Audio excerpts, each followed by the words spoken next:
Israel पर Hamas के आतंकवादी हमले से पूरी दुनिया सख्ते में है। ऐसे में कई देश इजराइल के सपोर्ट में आए हैं। इजराइल पर हुए हमास द्वारा हमले की जहां सभी देश निंदा कर रहे हैं, वहीं अमेरिका के पूर्व राष्ट्रपति डोनाल्ड ट्रंप ने इजराइल पर हुए इस हमले का जिम्मेदार अमेरिका के वर्तमान राष्ट्रपति जो बाइडेन को ठहराया है। न्यू हैम्पशायर में एक भाषण में अमेरिकी राष्ट्रपति डोनाल्ड ट्रंप ने अपने व्हाइट हाउस के उत्तराधिकारी और वर्तमान राष्ट्रपति जो बाइडेन की आलोचना कर डाली।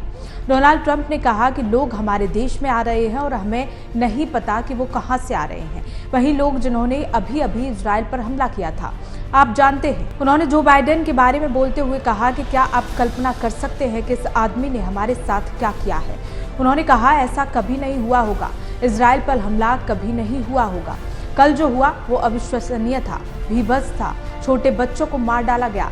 जब मैं राष्ट्रपति था हमारे पास ताकत के रूप में शांति थी और अब हमारे पास कमजोरी, संघर्ष और अराजकता है। जो अत्याचार इजराइल में हो रहे हैं, अगर मैं राष्ट्रपति होता तो ये कभी नहीं होता। गौरतलब है कि ट्रंप की टिप्पणी काफी हद तक हमलों के बाद जारी किए गए एक बयान और शनिवार को आयोवा में आयोजित 2 अभियान कार्यक्रमों के दौरान उनके द्वारा कही गई बातों को दर्शाती है। ट्रंप ने ईरान का $6 बिलियन के हस्तांतरण का हवाला दिया, जिस पर बाइडेन प्रशासन के अधिकारियों ने जोर दिया है कि इसे अभी तक खर्च नहीं किया गया है।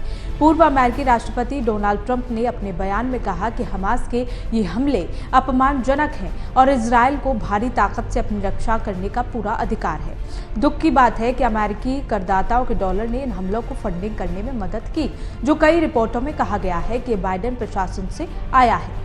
ट्रंप ने दुखद घटनाओं को वैश्विक मंच पर संयुक्त राज्य अमेरिका की कथित कमजोरी के प्रमाण के रूप में उजागर किया है। बता दें कि शनिवार 7 अक्टूबर 2023 इजराइल पर 20 मिनट के अंदर करीब 5000 रॉकेट दागे गए। इजराइल को झकझोर देने वाला ये हमला फिलिस्तीन के आतंकी संगठन हमास ने किया था।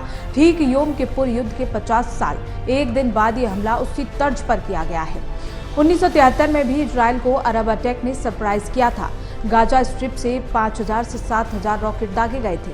आतंकवादियों ने इजरायली नागरिकों और सैनिकों का अपहरण कर लिया था। आतंकी जमीन, समुद्र और हवाई रास्ते से इजराइल में दाखिल हुए थे और कई इजरायली कस्बों और सैन्य ठिकानों में घुसपैठ की और अब यही इजराइल में दोहराया गया, जिसमें हमास ने अचानक से इजराइल पर हमला कर दिया, जिसकी किसी को कानो कान खबर तक नहीं थी।